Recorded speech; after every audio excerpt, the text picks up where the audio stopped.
Just about all of us are digitally dependent. So how do we improve security? Welcome to another Techstination interview, and we're happy to have back with us Charles Henderson, Global Managing Partner and Head of X-Force at IBM. Good to see you again, Charles. Good to see you. Well, hopefully the pandemic is waning, at least in this part of the world. What effects has it had on consumer habits? So, while the pandemic is hopefully waning, I think that these effects will actually be long lasting. And they center around a digital shift that we saw on the part of consumers. On average, 15 new accounts, which sounds like a small number until you realize that's actually about 80 billion with a B globally, new accounts in the pandemic. And that represents a huge digital shift, going from in-person to online for just about everything. And when we have more accounts, that means we have more passwords, I assume, too? A lot more passwords. And it turns out that 82% of users admit that they're using the same passwords everywhere. And that increase in passwords means increase in attack surface. Once an account and password are compromised, that same password, because of reuse habits, criminals are going to try it everywhere. And since your username is usually your email address, it's happy hunting for criminals. What does that mean for consumers? What should they be doing? What should they know here? Well, we keep telling consumers, use better passwords, and just telling them that isn't going to do much good. If they adopt a password manager that sort of helps them, instructs them on, and helps them create complex passwords, that's going to be a great first step. Those password managers also have a couple of features that are really important. One, they notify you when an application has been compromised and tell you to rotate that password. Two, they highlight the reuse of passwords and sort of shame you out of doing it. Both of those factors are really important, as well as just helping you keep track of the untold numbers of passwords that you have. Secondarily, make sure that they're tracking how many accounts they have and not just creating accounts that they may not need. And finally, take stock of all those applications that they have installed on their phone and everywhere else.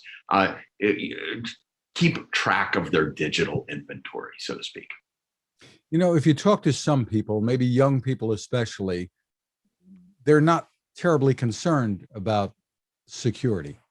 I assume you run into the same thing. It's more, they're happier with the convenience. Just here's my password. And they even give it away to some people. I've seen that too.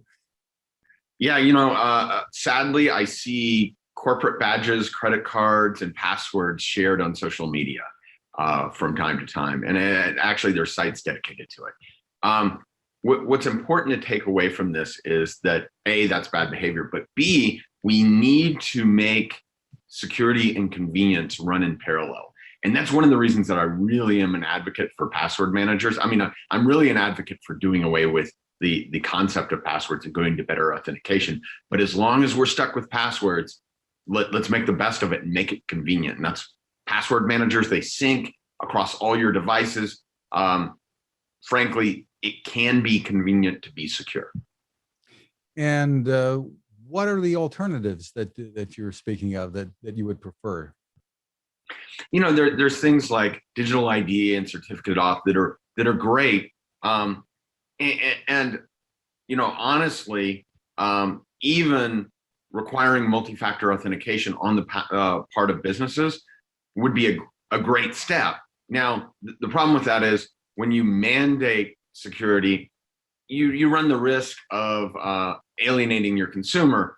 But if we all do it, the consumers will adapt quickly. And one thing that the pandemic has shown us in that digital shift is that consumers will adapt pretty readily. If you think about all those 15 accounts, the number of things that people are doing in online capability now, it shows us that if you show them a way to do something, consumers are a resilient creature.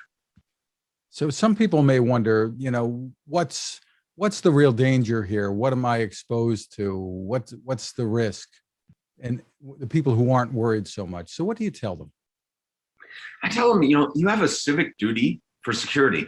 Another thing the pandemic did is it redefined what critical infrastructure was. You think about all the shortages you had, toilet paper, meat, all the things that we've had problems with on a supply chain basis over the last 18 months. A lot of those came from bad user habits. Now, those might have been corporate users, but that toehold that's gained in a lot of the ransomware outbreaks, they come from fundamentally bad passwords or something that gives the attacker a toehold.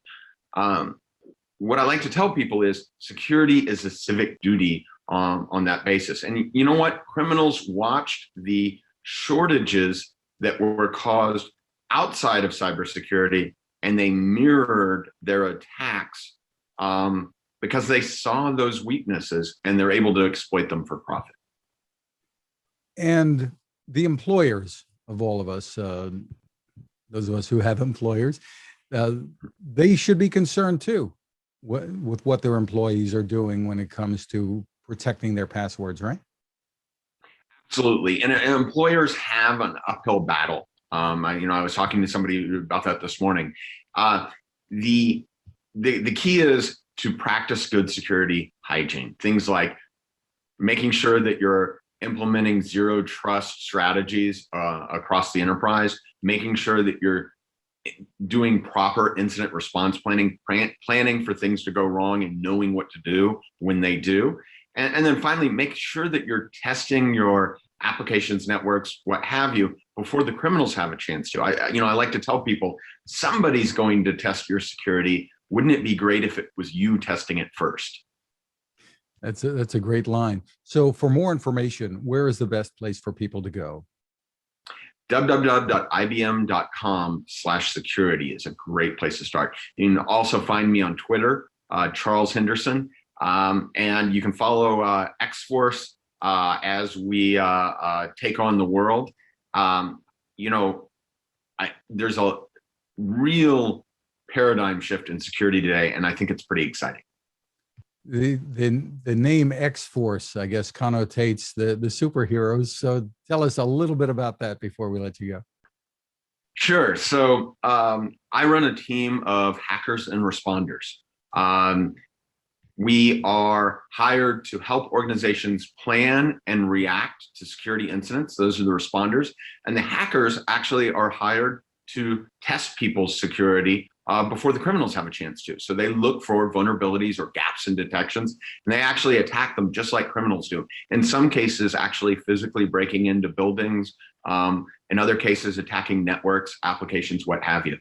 Even making ATMs spit out cash. Well, we're going to wait for the movie to come out. Charles Henderson, thank you so much for taking the time with us. Hey, thanks for having me. I hope they get somebody good to play me in the movie.